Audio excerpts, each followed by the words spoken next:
Hey guys, hey everybody out there, this is Randy Taylor again. I got another video. I was going to play something else for you. First of all, I want to say I want to thank God for the ability of being able to play the guitar, to give Him all the glory, honor, and praise.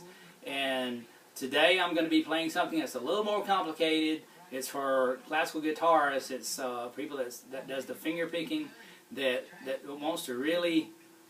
really wants to stand out in the crowd. Now to play, this is mostly about songwriting, so if you want to be an acoustic guitar player, you can just learn the chords, something like this. You can, I'll try not to use a pick, but anyway, you can do like the G chord, C chord, or a D chord,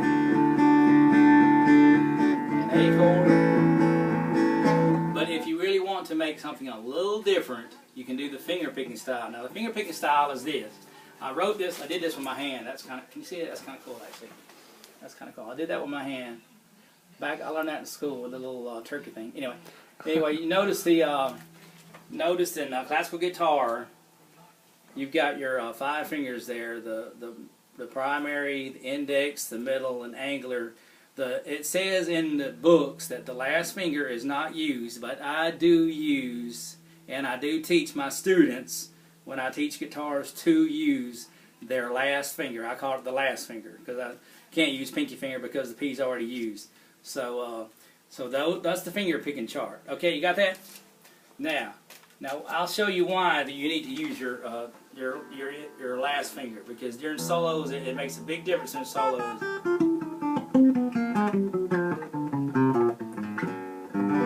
That makes a big difference. Now they say not to use it, and you don't have to use it if you can't use it. And I know this is very hard to play, and it takes a while to learn how to play it. But let's take a look at some different finger picking styles. If you write a song, just remember that each time you change the finger picking style, you're changing the song. Now let me give you some examples. This is like the P-I-M-A. This is the C chord. I'll just play some examples of it, and then we're going to go to E. That's E minor, and this is the A minor.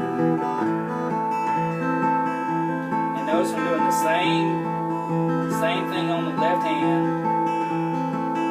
This is a D7, and G7, and C. And now I'm going to just play it.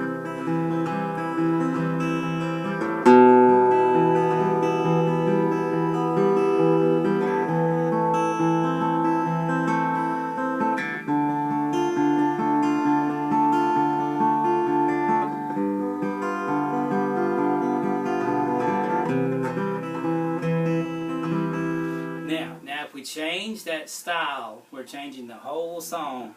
So instead of doing we're going to do something like and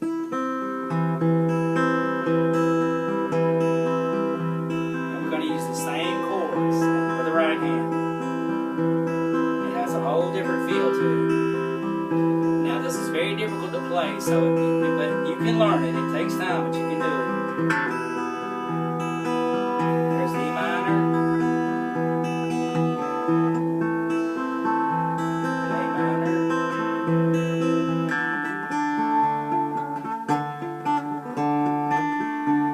see how hard it is?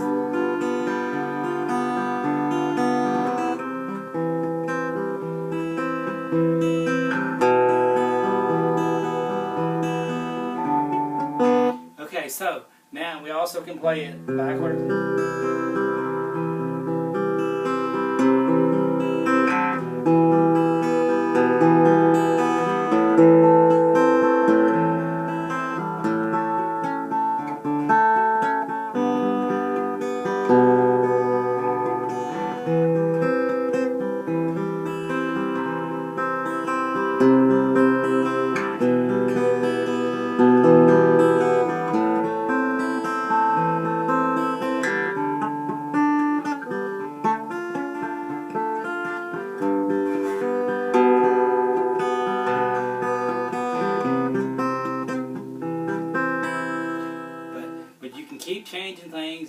find something that you can play. Now what you need to start doing. Now this is these are some books that, can you get a good shot of that? These are some books that you can get to learn fingerpicking books.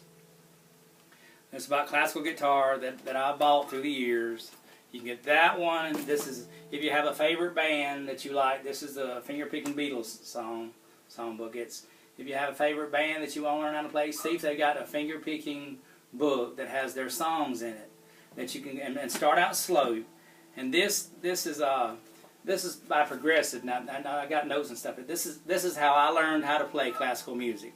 Was with this guitar right here. I mean, this the songbook right here was by Progressive. It's a great learning tool. But let me show you that you can use your pinky now, or the last finger.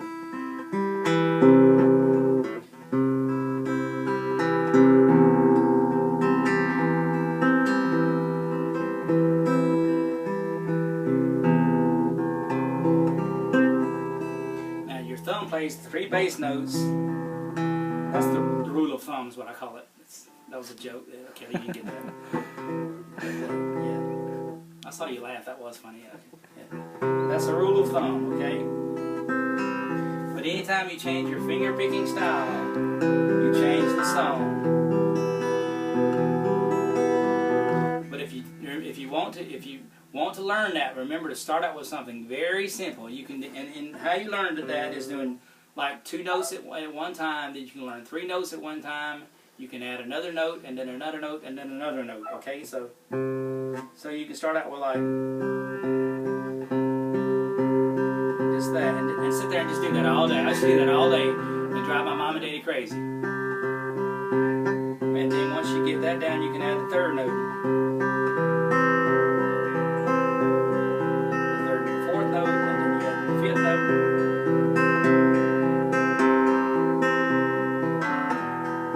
And then you can learn how to change chords. So I hope this has been helpful. So I'm going to try to make my videos a little shorter than my first one. My first one was like 2 hours and 30 minutes, and I had to edit it down to 45 minutes. I did the complete history of the rock and roll guitar, and it was over like 2 or 3 hours. But I'm going to try to shorten it up a little bit. I'll have another series. Until next time, this is Randy Taylor saying so long, and don't let nobody say that you can't do something in life. Remember that if you keep trying, it's what's inside that counts, not what somebody says outside. Thank you.